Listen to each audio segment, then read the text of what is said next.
Apreciados oyentes, muy buenos días. Estamos felices de poder compartir la palabra de nuestro Padre Celestial en Reflexiones Matinales, Llave de David. Para nosotros es un placer compartir estas importantes verdades de las Sagradas Escrituras, estudiando cada mañana bajo la dirección de nuestro amado Redentor y Salvador.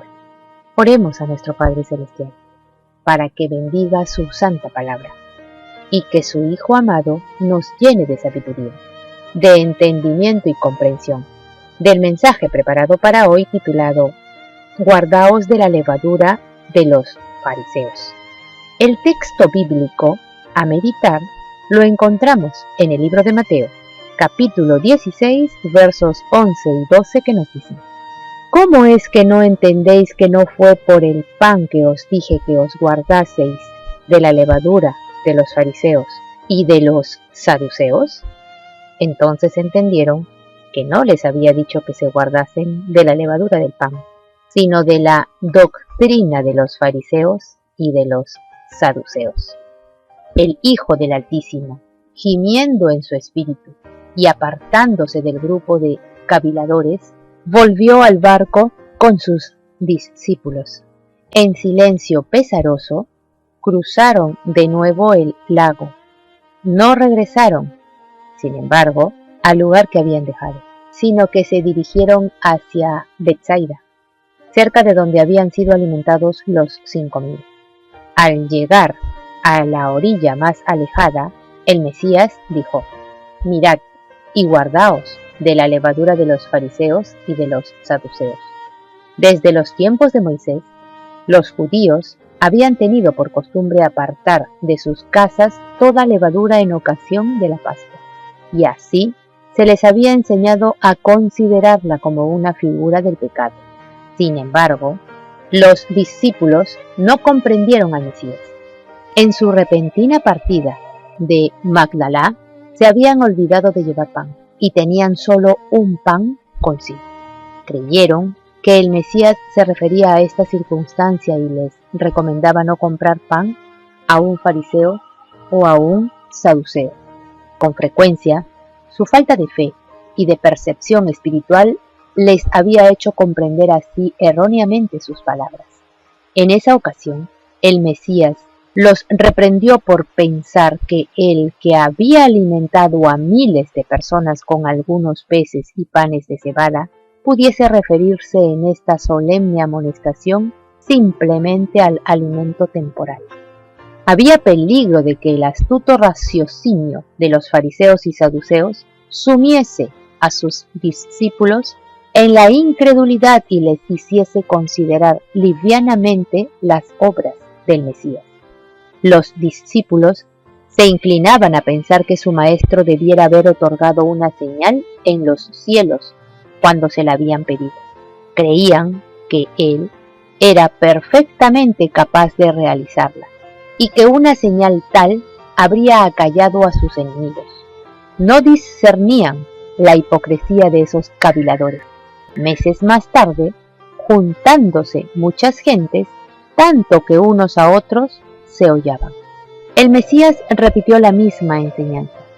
Comenzó a decir a sus discípulos: primeramente, guardaos de la levadura de los fariseos, que es hipocresía. La levadura, puesta en la harina, obra imperceptiblemente y cambia toda la masa, de modo que comparta su propia naturaleza. Así, también, si se la tolera en el corazón, la hipocresía impregna el carácter y la vida. El Mesías había reprendido ya un notable ejemplo de la hipocresía farisaica al denunciar la práctica del corbán, por medio de la cual se ocultaba una negligencia del deber filial bajo una afectación de generosidad hacia el templo.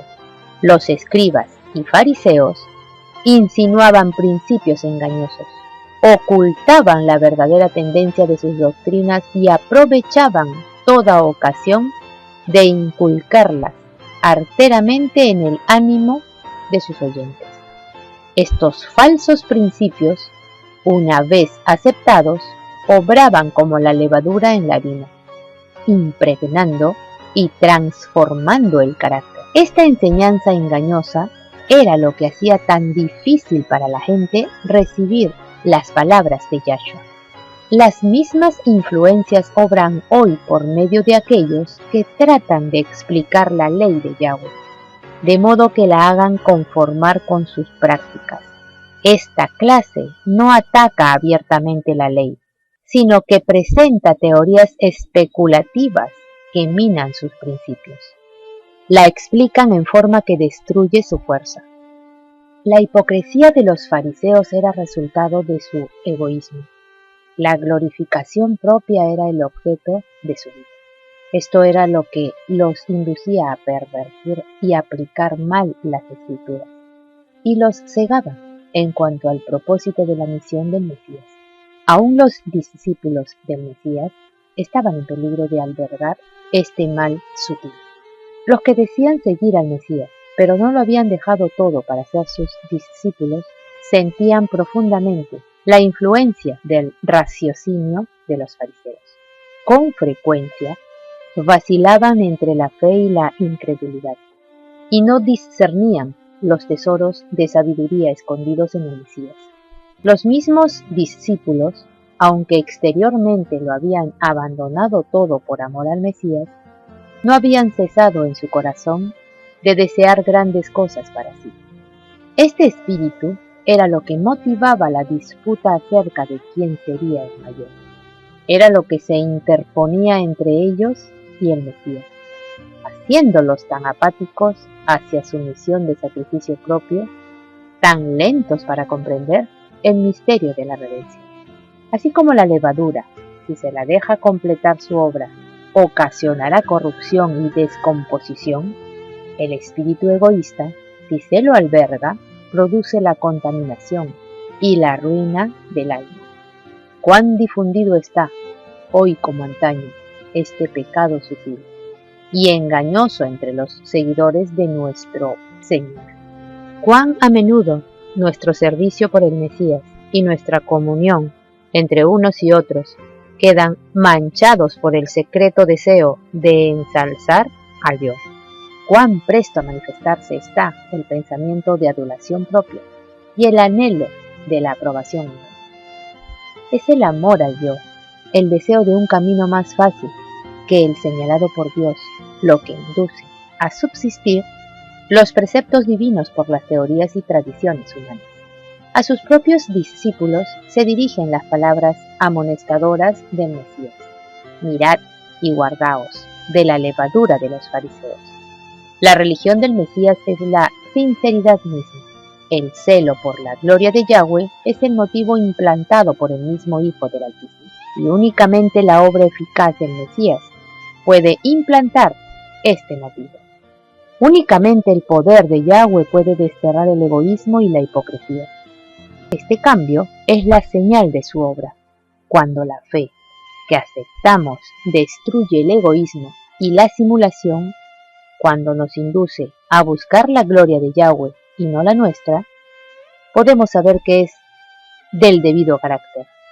Padre, glorifica tu nombre.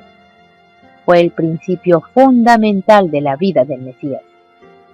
Y si le seguimos, será el principio fundamental de nuestra vida. Nos ordena andar como Él anduvo, y en esto sabemos que nosotros le hemos conocido, y guardamos sus mandamientos. Apreciados oyentes, que Yahweh nos bendiga. Hasta mañana.